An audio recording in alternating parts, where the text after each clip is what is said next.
Our invited panel, who we're delighted to have, are the Honourable Jackie Trad, Deputy Premier, Treasurer, Minister for Aboriginal and Torres Strait Islander Partnerships and Member for South Brisbane. Matthew Miller, Regional Manager of Commercial Development for Queensland at Lendlease, with over 25 years' experience in the property industry. Matthew is also a board member of South Bank and Brisbane City Council's Inclusive Brisbane, and he is the current chair of the Property Council of Australia Queensland Commercial and Corporate Real Estate Committee. Seleneah More, urban planner and community practitioner, who is the current secretary, community planner and event organiser, and most importantly, the spokesperson for the West End Community Association, or WECA as it's fondly known. And lastly, Jack Bryce, who is Principal Urban Designer at the Office of City Architect, City of Gold Coast. Over recent years, Jack has been involved in the design review of significant infrastructure, including the Commonwealth Games sites and the Gold Coast Light Rail system. He's also on the board of the Urban Design Alliance, Inclusive Brisbane, and an advisor to numerous community organisations. So welcome, we're delighted to have you here. Okay. Kicking off. I think just working from my right to left, we might kick off. So I too would like to acknowledge the traditional owners of the land on which we meet and pay my respects to their elders, those who have passed and those who are still with us and those who are emerging. I guess in terms of preserving social enterprise, there are a number of key ingredients. I think first and foremostly how we think about our neighbourhoods, how we think about space and how we preserve space for those sorts of enterprises. I think in a place that's highly sought after, and I think a number of other panellists can speak to this as well, there is a real competition and a real, I think, desire for land within highly desirable areas for a whole range of uses, whether that's green space, whether that's commercial, whether that's more residential, more building. So how do you preserve something that is very much an important part of the social fabric, but may not be the best and highest use in a very traditional sense around the use of space in a highly densifying suburb? And I think that's a critical concern. We need to think about space preservation. But fundamentally, as I think we all heard, having the leadership and the vision and the persistence, most importantly, of someone like Angela is how you actually maintain, preserve and enhance social enterprises within communities. Just wanted to acknowledge a conflict of interest, and as some of you would probably not be surprised by, most developers have a conflict of interest. But we tried to entice Angela down to the Brisbane Showgrounds. We thought that what you're doing is a fantastic piece of social innovation. It's a fantastic piece of placemaking. We had a long conversation. I wasn't intimately involved, but some of my colleagues were. That invitation is still very much open, Angela. We'd love to entice you down to the Brisbane Showgrounds, and we can assure you that we could offer you a very sustainable tenure to make sure that you can survive any sort of market. Anyway, look, I think what's very interesting is that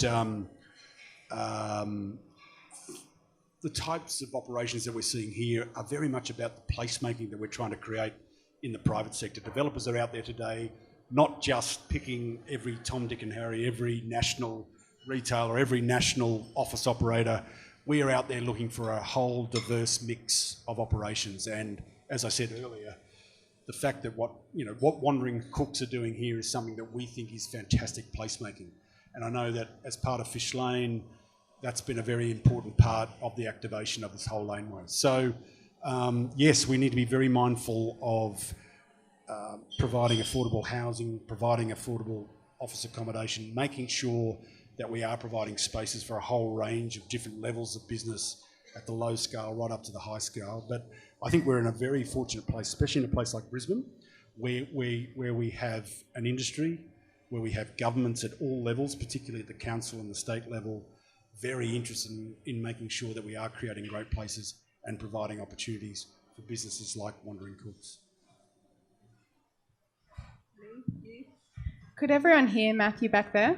Should I give everyone a lesson in speaking into a microphone? Ash would be so proud. I'm going to give everyone a lesson. Put it on your chin. Okay? That's what you'd say, isn't it? Put it on your chin. Yeah. I'd just like to say thank you, Matthew, for that. The conversation went, as they would say, cold. Went cold. So if you want to warm it up again. I think the RNA are quite real estate hungry, so we need to get them on the journey. Yes. All right, I just want to acknowledge the traditional owners on the land that we gather, and sovereignty was never ceded. I just want to share with you an experience that I just had tonight here.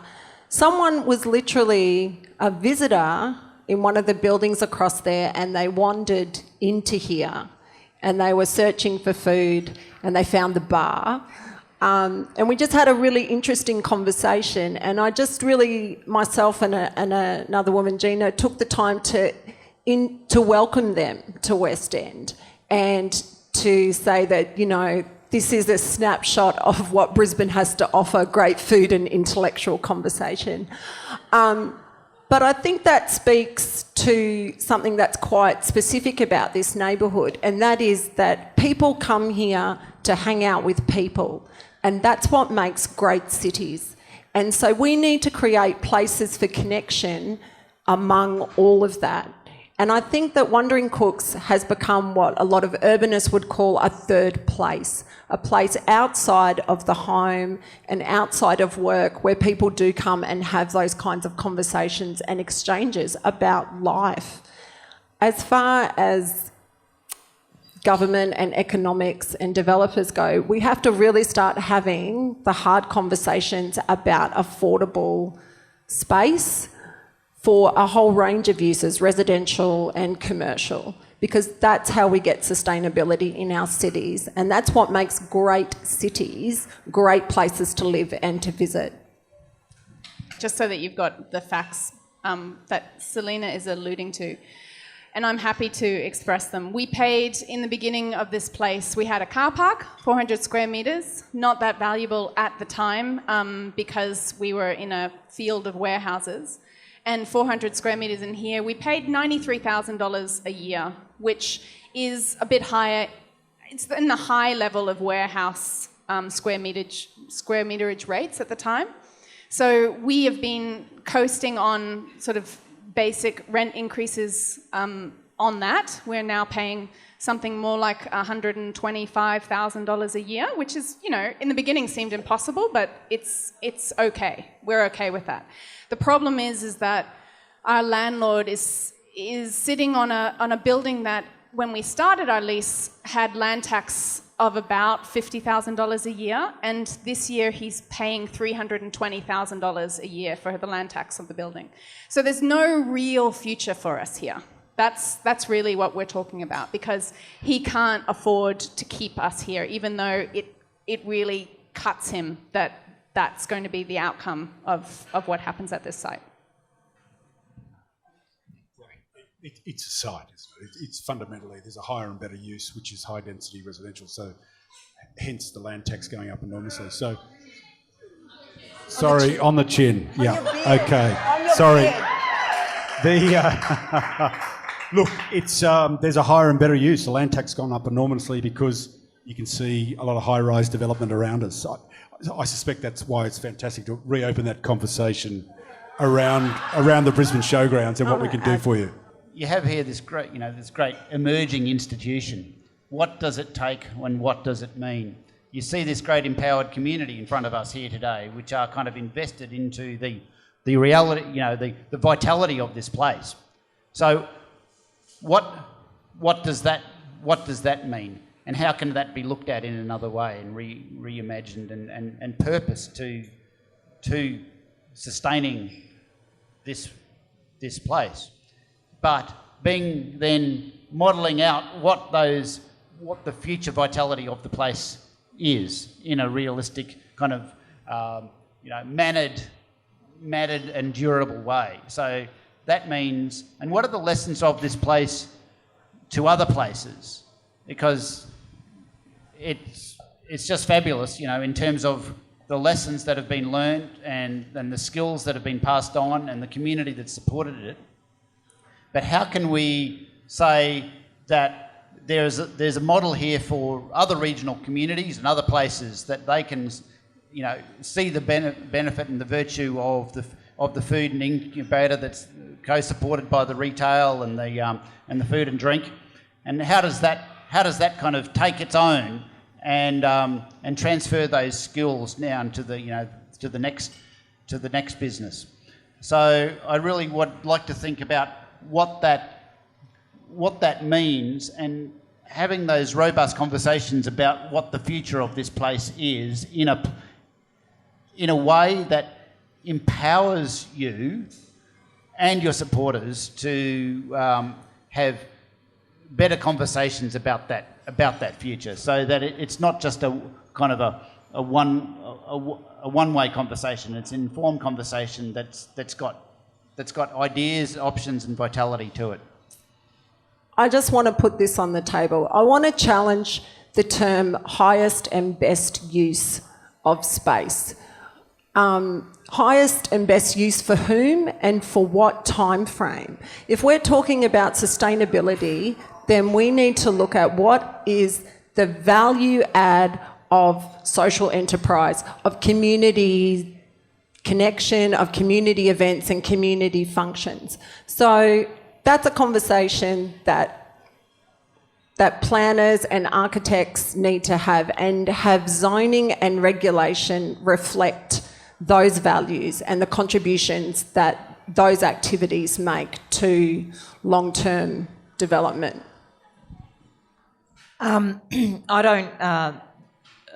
think that's a very reasonable thing in terms of how we embed places like Wandering Cooks or other places that have a social context and a social benefit for the community. I don't think it's necessarily the case that zoning currently has a very deep view on social benefit. Certainly in terms of green space, green infrastructure, we can draw them on a map, but how do we provision in plans, in zoning laws, something that is still emerging as a part of our community? And Wandering Cooks is 5 years old. It's 5 years ago it wasn't around to put in the placemaking and the plan making of a local community. So it is really cutting edge and something that we absolutely need to think about in terms of shaping and drawing plans and zones in the future. I think it's a really good idea. One of the things that I think, and this is an open question, I don't have an answer for it, but I just pose what's coming into my head. One of the biggest issues with a business like this is that it appreciates development. So we appreciate it because it increases the density in the area. We appreciate that because of the importance of living closely in order to preserve areas that are important arable and natural landscapes. But in the process of appreciating that, we are creating a dynamic that places a huge importance on a high price for the ground floor of this whole area. So to me, partly the issue is not whether or not the buildings should go up, but what should happen at this public level of all of the buildings in this area, and how can the relationship between what happens here become something that's amenable to places that are more rambling and requiring of more space and can't afford 600 or 800 square metres, which is what is generally sold to smaller retail spaces that generally go bust after the first year or 18 months. I think you've made a great point, Angela, and that is that you've actually created value. If you look at Fish Lane as a place, what you're delivering here is creating enormous value. You take that away, is Fish Lane the same place, or is it just somewhere where you go out for an expensive meal? So this is something that we think about a lot when we're creating places, like we're creating King Street down at the old showground site, and we've thought a lot about what is the best mix. Yes, we've got high value restaurants. Yes, we've also got something where you can buy a $7 sandwich. So the opportunity to have that diversity is so important now, and I wonder what Fish Lane might be like if you're no longer in this location. We have community spaces, and community centres at one thing, but they're kind of tick the box. They're on a business model that is a little bit business as usual. We also have the emerging kind of criteria of civic parks and civic spaces, more urbanised experiences. Could this be a new form of civic park, if you like, as an open, community-owned, centred place? And so, if we could rethink what this kind of place is to the community and the investment of the community in it, would that remake what it is in a beneficial way? Yeah, I just wanted to kind of cap on that, in that I think it's actually a two-way relationship, that the building of social infrastructure adds value to the private sector, absolutely, to residential neighbourhoods and buildings that are adjacent to parks have increased value. So I think that we have to acknowledge that happens, and that's what makes a lot of these buildings is their neighbourhoods. I mean, the challenge for developers would be to do their marketing campaign and not use any external shots of the neighbourhood. I mean, that's what's in part selling their apartments, is the lifestyle of a whole range of different enterprises. So we know that has an impact, and we have to start talking about that. And I think that that's in part what developer contributions are to go to, is to the creation of social infrastructure. I think in this city in particular, there's a bit of a shortfall in the way that those infrastructure charges are spent by Brisbane City Council in particular. Well, I think they go into consolidated revenue, Yes. don't they, really? Yeah.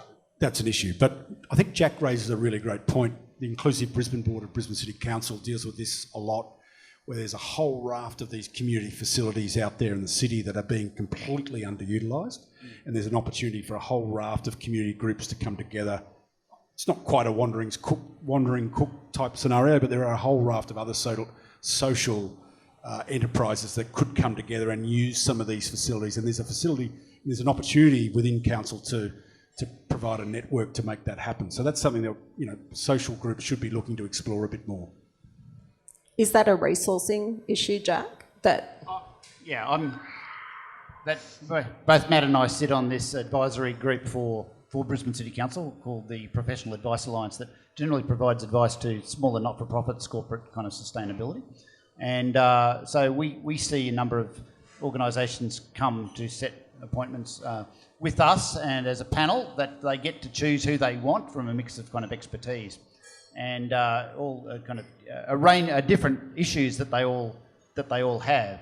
But I think that what we're thinking about here is this a new breed of emergent community centre, but it's kind of what we call profit for purpose, if you like.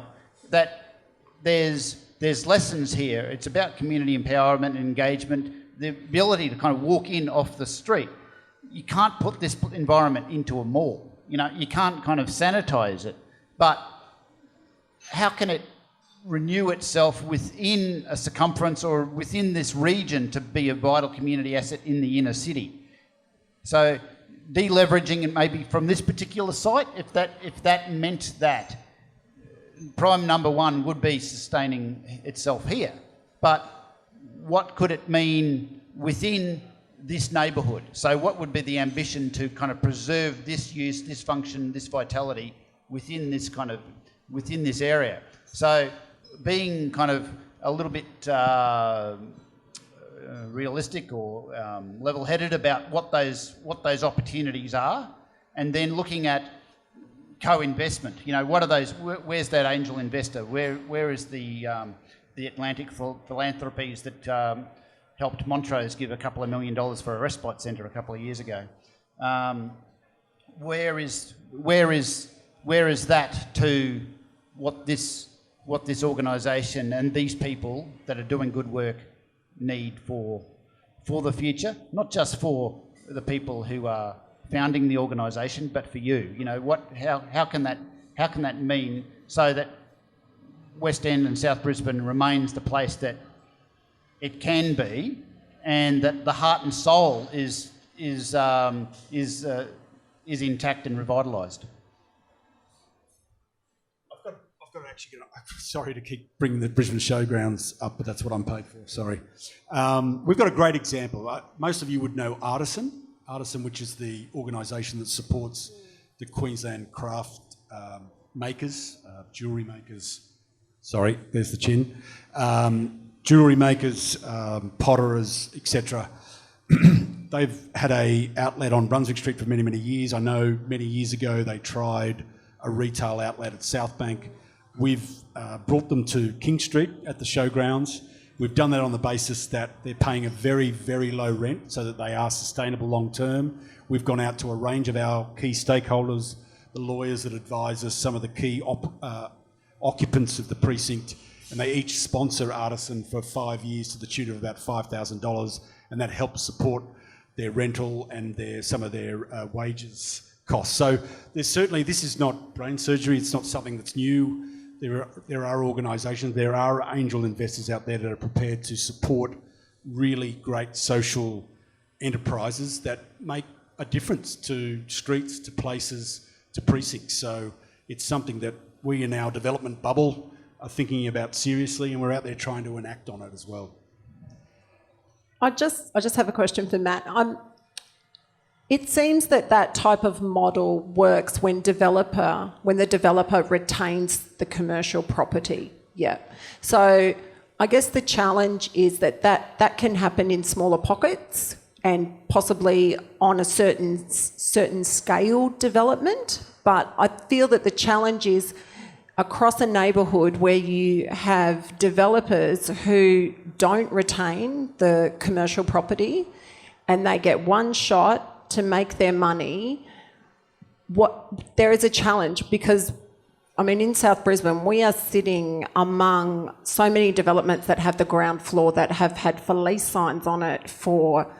My child is now 6. I was pregnant when some of them had for lease signs on. So I understand that's a business model that you have cracked and other developers, but how as a neighbourhood do we address dead space on the ground floor that's created? Well, I think you use the word business model. There's no business model in that. For these developers to continue to do that, they can continue to lose money by doing it.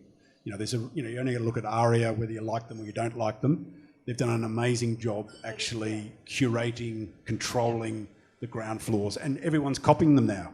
You know, this is something that the South Bank Corporation did 25 years ago, and everyone else is copying the model, which is a fantastic model. So, unfortunately, we're always going to get a fly-by-night developer to drop into a precinct in a neighbourhood from time to time. But if they don't realise what they're doing is completely uncommercial and unsustainable, then I'm not sure what else we can do. I think the planners have done a great job to make sure that we're actually activating ground floor planes in the day.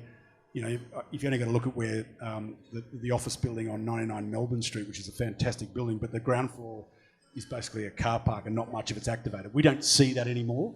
I think, unfortunately, we're going to go through a little bit of pain where these fly-by-night developers aren't going to activate, but soon they're going to realise that there is inherent value in doing the right thing by those ground planes, whether it's underwriting a really good social enterprise, whether it's making sure you get the right sort of retailers. I think we're going to see improvement in that area because there's real value that's being demonstrated in that ground floor plane now.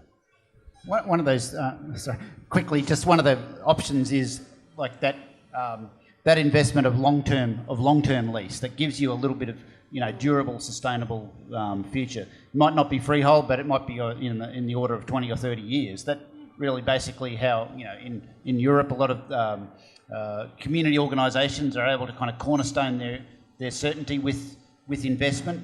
Then the owner retains that longer term position that gives them a little bit of confidence and just gives a business some bankable kind of asset over that length of tenure, and that's can be the middle ground. It takes a bit of a while to find it, but it's an option that a lot of community organisations have found a pathway to. I do think that there is clearly another model, and that model is where I guess administrations and governments can play a role in terms of government-owned public land that is underutilised for a particular purpose. And as I said before, social innovation or just innovation generally, is an emerging field. And even though we're seeing it in our neighbourhoods in an accelerated way, I think that it is still something that we are grappling with in terms of spaces and community connection and, providing an audience or customers or clients within that within that environment, which is something that you talked at length about, Angela, in terms of changing your business model and engaging with your customers. But I do think that there is lots of opportunity for us with the implementation or the delivery of projects like Cross River Rail or Metro, where there is significant public transport infrastructure coming online and significant parcels of government-owned land that could be used to further support social enterprises, innovation hubs and spaces. I think there is a field of work that needs to be done that is separate from the private sector market and landlords within the private realm, and having them engage within the planning zones or providing places like this at a private level. I think government can also do something in the social enterprise space as well. Yes. I think that's right, and I think we've got some great examples where, for example, council tweaked some of the rules around student housing, they tweaked some of the rules around hotels, and we saw a lot of development on the back of that. Why wouldn't that be available to us in the social innovation space, in the affordable office accommodation space? There are those sort of triggers that are available, and they have been successful in the past. So it's certainly something that I think we're going to see in the short term, that we are seeing organisations like Wandering Cooks adding significant value to communities, to precincts, to neighbourhoods. And why can't we start to look at some of the planning rules around how we can get better ground planes and how we can support some of our community groups? Angela, can we hear what your vision for Wandering Cooks is?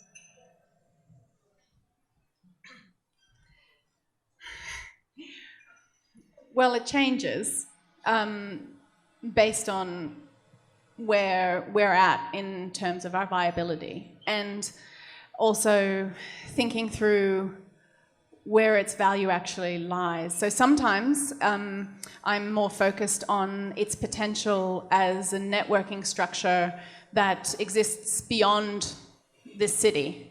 So where could it find value in other regions and other states, and perhaps in other places there might be people that see what we're doing here and see more value in it and see more potential to help us fund it. But actually my heart is in the intricacies of helping people better develop their lines of connection to local food production, and in the conversations that can only be had on this scale. So I am wed to there being a hub, and I am scared of losing our independence that's been so hard fought. The fact that this place exists without funding is something that I'm very proud of. The fact that it is for profit, whatever that means, not a not-for-profit, I'm proud of, because we also can use that as an example of what happens if you work hard enough. To all of the people in our kitchens that are going to hit the same kinds of crises points in their journey. I don't want to be a someone removed from that and safe from that exposure. So I am very attached to us being independent. And the beauty of a hub, the imaginary that it creates for an urban landscape and a fabric, and the possibility it brings to people's minds about what's possible if you do spend a lot of energy and time creating something incrementally. I think that's really important. So yes, a new hub. I don't expect it to be here. I think that it's highly unlikely that somehow this place will exist as a warehouse under the current terms. So we have a demolition clause on our lease, which was our option that we signed in July. It was sold in June. The sale fell through, so we never received our 2-year notice period. But we have 2 years, basically. I'm assuming any moment we will get the notice. We have 2 years to find another home, and I want that to be a permanent home. I want that to be a place where we don't have to be thinking about where we're going to move in 10 years or 20 years, but a place that we can build. But just another little part of that, and one of the things that I think it's important to just recognise in the landscape of hospitality and the kind of business that this is, or any hospitality business is to a new development, is that there are so many restaurants and food places, and they do enliven and enrich the ground level. But there's too many. There's too many places that are set up that way. And that's why we see so many businesses folding, because the competition in Australia for that kind of hospitality business is enormous. So we do need to find another use for all of this land that is being developed to 20 or 30 stories. And I wonder if it's totally out of the ballpark, completely out of the ballpark, that there is a possibility of a conversation between developers and government that says government owns the ground level. You know, that we will own and always own the ground level. And you do what you need to do above, but we will make sure that the ground level is full of not just places that make up for the fact that we've put huge amounts of infrastructure into developing a neighbourhood and giving it good lighting and good pavement, but that are about preserving the community and social enterprises that already exist in a hood. So is that completely unfeasible?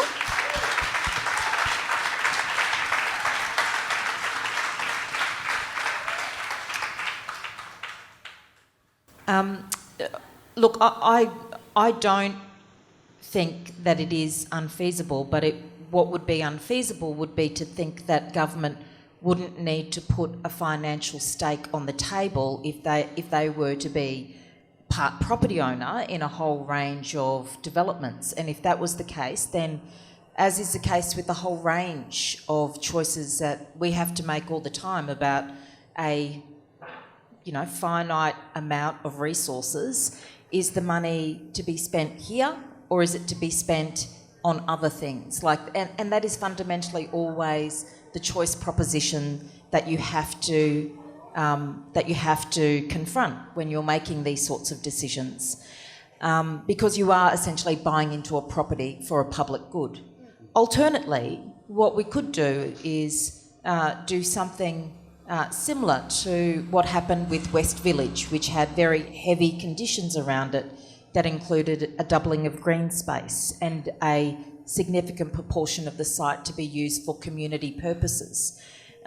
You can, and this wouldn't just be a state government thing, this would have to be a local council agreement as well, that you would have to condition developments to provide, in particular locations, space for social enterprises.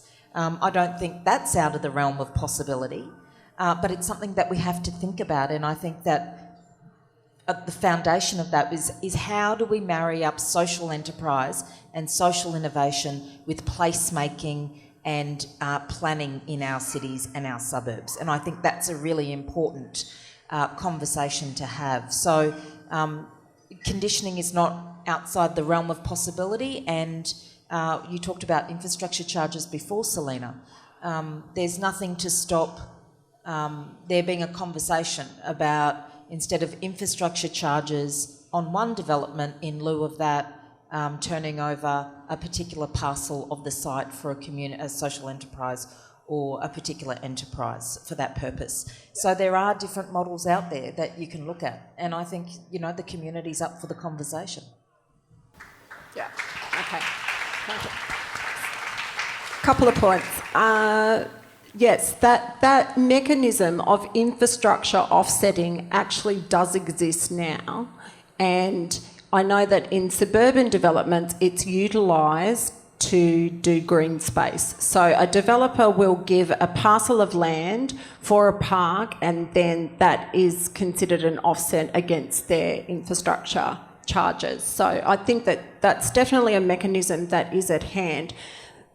Part of the problem, I think, in this whole conversation is that for council and for state government, I don't feel that they're utilising even the existing mechanisms to gain social infrastructure, be that parks, be that community spaces. So we know that those things exist, and the onus is on them and the development industry to acknowledge the long-term value that infrastructure yields for all involved, property owners and the community at large. One of the interesting things that I've seen in recently dealing with some of the international benefactors is about your fine kind of understanding of what makes this place work and tick down to the meter, and defining that into a prospectus that is bankable and findable. And that doesn't just mean in terms of the commercial property market, it means for a range of stakeholders. And that's really a powerful kind of consideration, because it says that I know that you've got great support and how you've thought about what this place means, and that every metre works in this place. But expressing that in terms of it's almost like your development brief, proactively, rather than being a taker, you're a giver. And so there's some really good examples of those, and they've really changed the conversation about what you can bring rather than what you can get. And that's a really a defining moment in your future, I think. And I think that you could easily, within the realm of the power of this group here, help you to define what that is, because then you can say, this is what we do. And what you do is built upon the shoulders of all the experiences that you've had in your career and your academic work and your professional career to date. You bring that with your team, your staff and the businesses here. Write it, say it, illustrate it, manifestoise it. And then you can say, this is who we are. And then people will listen. Because you walk in the front door, whether it's government, an investor, or property, whatever, you go, shit, these guys are good.